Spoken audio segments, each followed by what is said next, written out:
আসসালামু আলাইকুম। সবাই কেমন আছেন? আশা করি যে যেখানে আছেন সবাই অনেক ভালো আছেন এবং সুস্থ আছেন। আলহামদুলিল্লাহ আমরা অনেক ভালো আছি। নিয়ামত ব্লগ থেকে আরও একটা নতুন দিনে নতুন ব্লগ নিয়ে আসলাম। তো প্রত্যেকটাও ভালো না, কারণ সন্তান অসুস্থ থাকলে মা বাবা কীভাবে ভালো থাকে। তো এই নিয়ে আর কি অনেক অসুস্থ, এর আগে আপনাদেরকে বলছি ভিডিওতে। তো অসুখ আর কি ভালো হইতেছে না, ওষুধ খাওয়াইতেছি তারপরও। তো ওর জন্য আর কি অল্প একটু যাই রান্না করলাম। এখন দুপুরবেলা ঘুম আসছে, তো যাই রান্না করে তারপরে যে গেতেছি। সকালবেলা দেখেন গাছগুলোতে পানি দিয়ে দিয়েছি, শুকাইয়ে আবার ওই যে মাটি মাটি হয়েছে। আর হচ্ছে যে ফুল গাছগুলা সুন্দর লাগতেছে দেখতে, তাই আর কি অল্প একটু ভিডিও করলাম। তো তেমন আর কি ভিডিও করতেও পারি নাই, কারণ বাচ্চা অসুস্থ থাকলে আসলে কেমন লাগে তা তো একমাত্র মাই জানে।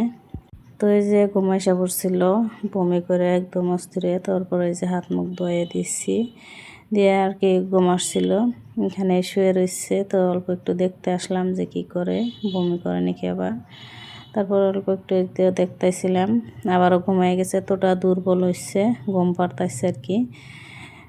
তো এখন হয়েছে যে বিকালবেলা। তো এখন যেহেতু রোজা রয়েছে, সবাই মিলে ভালো না লাগলেও আর কি রান্না তো করতে হবে। তো রোজা রেখে অসুস্থ মেয়ে নিয়ে ইফতারির আয়োজন করলাম। তো যাই হোক, সবাই মিলে রোজা রয়েছে যদি খাইতে হবে।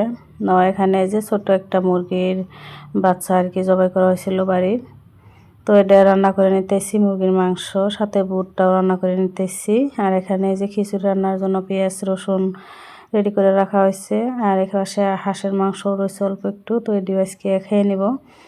অল্প একটু রয়েছে, ঝোল খাওয়াই জানা, ঝোলগুলো আর কি ফালাই দিব, মাংস যে কটা আছে ওটি খেয়ে নিব। আর এখানে আর কি মাছ ভিজিয়ে রাখছিলাম ফ্রিজ থেকে বের করে, তো বরফগুলো ছেড়ে গেছে। তো এখন আমি ভালো করে ধুয়ে নিব মাছগুলা। তো সেহরির জন্য আর কি রান্না করব মাছ। এখন তো খিচুড়ি বানাবো আর হচ্ছে মাংস রান্না করব, এটাই খেয়ে নিব আর কি ইফতারের টাইমে।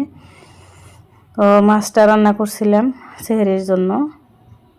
তো ছোট্ট মুরগির বাচ্চা, তাই আর কি বেশি সময় লাগে না রান্না করতে। আর অল্প একটু জল দিয়ে দিছিলাম, তো অল্প একটু আর কি বোনা বোনা করব।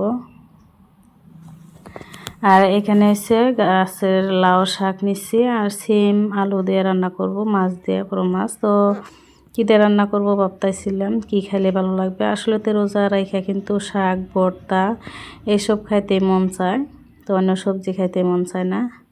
তারপর অল্প একটু করে আর কি তরকারি রান্না করলাম, শাক আলু আর হচ্ছে সিম দিয়া। আর ওই পাশে আমি গাখিরও বসাই দিছি। আর এখানে এক পিস মাছ রেখে দিছি, মেয়ে বলতেছে যে রান্না করা মাছ খাবে না, ও ভাজি খাবো।